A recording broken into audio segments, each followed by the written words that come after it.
میں جنگل میں کسی ڈراؤنی چیز کی تلاش میں نہیں گیا تھا، میں کسی اداس چیز کی تلاش میں گیا تھا۔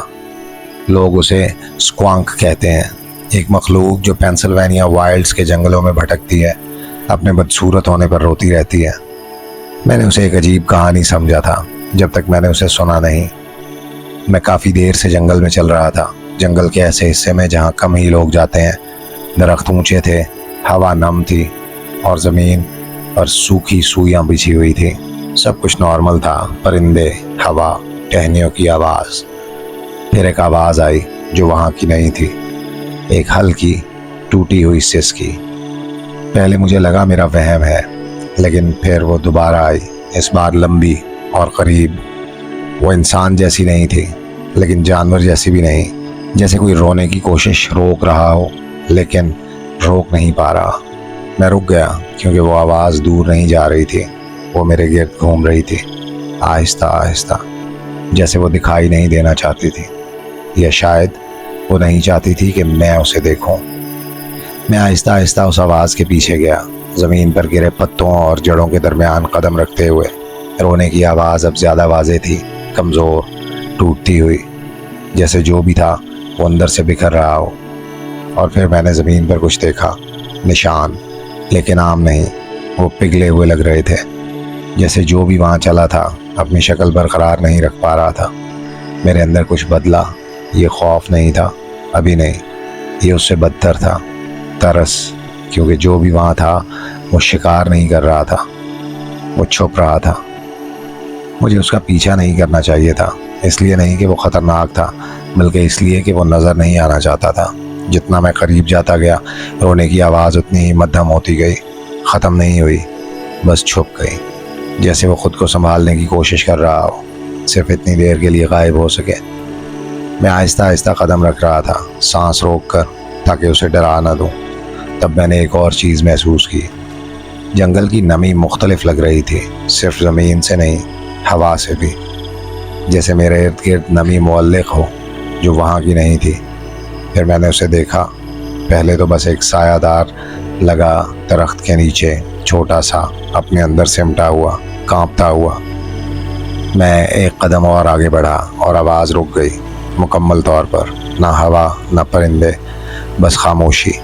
میں وہیں رک گیا کیونکہ مجھے سمجھ آ گیا، اسے پتہ چل گیا ہے کہ میں وہاں ہوں۔ میں آہستہ سے نیچے جھکا، تھوڑا قریب سے دیکھنے کی کوشش کی، تب وہ ہلا، تیزی سے نہیں، آہستہ، جیسے وہ خود کو کھول رہا ہو۔ اور میں نے اسے دیکھا، اسکوانک۔ اس کا جسم عجیب تھا، جیسے ڈھیلی جلد خود پر لٹک رہی ہو، جھریوں والی، بے ترتیب، جیسے کناروں سے پگھل رہی ہو۔ اس کا چہرہ، میں اسے ٹھیک سے دیکھ بھی نہیں پایا، خوف کی وجہ سے نہیں، بلکہ اس لیے کہ وہ شرمندہ لگ رہا تھا۔ اس کی آنکھیں نم تھیں، صرف آنسوؤں سے نہیں، جیسے وہ مسلسل بہہ رہی ہو، زمین پر ٹپکتی ہوئی۔ تب مجھے سمجھ آیا، ہوا میں جو نمی تھی وہ اسی سے آ رہی تھی۔ اس نے ایک اور ہلکی سی سسکی لی اور میرے اندر کچھ ٹوٹ گیا۔ یہ چیز اس لیے نہیں چھپ رہی تھی کہ وہ خطرناک ہے، وہ اس لیے چھپ رہی تھی کہ وہ نظر نہیں آنا چاہتی۔ پھر اس نے مجھے دیکھا، بس ایک لمحے کے لیے، اور اسی لمحے مجھے ایک بات سمجھ آئی جو مجھے نہیں سمجھنی چاہیے تھی۔ وہ مجھ سے نہیں ڈر رہا تھا، وہ میرا انتظار کر رہا تھا۔ میں نہیں ہلا، خوف کی وجہ سے نہیں، بلکہ اس لیے کہ مجھے لگا جو بھی میں کروں گا وہ اسے اور خراب کر دے گا۔ اسکوانک بس مجھے دیکھ رہا تھا، نہ غصہ نہ خوف، کچھ اور، ایک بوجھ، ایک توقع، جیسے وہ پہلے بھی یہ سب کچھ دیکھ چکا ہو، جیسے اسے پتا ہو کہ یہ کیسے ختم ہوگا۔ اس کے چہرے سے ایک آنسو نیچے آیا، لیکن زمین تک نہیں پہنچا، وہ راستے میں ہی غائب ہو گیا۔ تب مجھے وہ کہانی یاد آئی جسے میں نے نظر انداز کیا تھا۔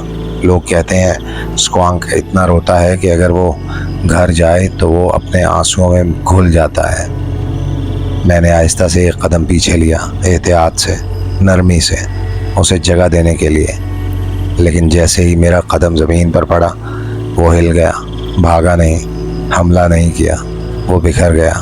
اس کا جسم اندر کی طرف سمٹ گیا، جیسے وہ خود کو سنبھال نہیں پا رہا۔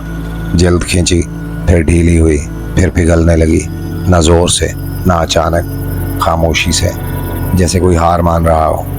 میں گھٹنوں کے بل گر گیا، ہاتھ آگے بڑھایا، رکو۔ لیکن دیر ہو چکی تھی، وہ شکل ختم ہو چکی تھی، بس ایک چھوٹا سا چمکتا ہوا پانی کا دھبا رہ گیا تھا زمین پر، ہلکا سا لہراتا ہوا، پھر ساکت، کوئی حرکت نہیں، کوئی آواز نہیں، کچھ بھی نہیں۔ آہستہ آہستہ جنگل اپنی حالت میں واپس آ گیا، ہوا، پرندے، سب کچھ نارمل، جیسے کچھ ہوا ہی نہ ہو۔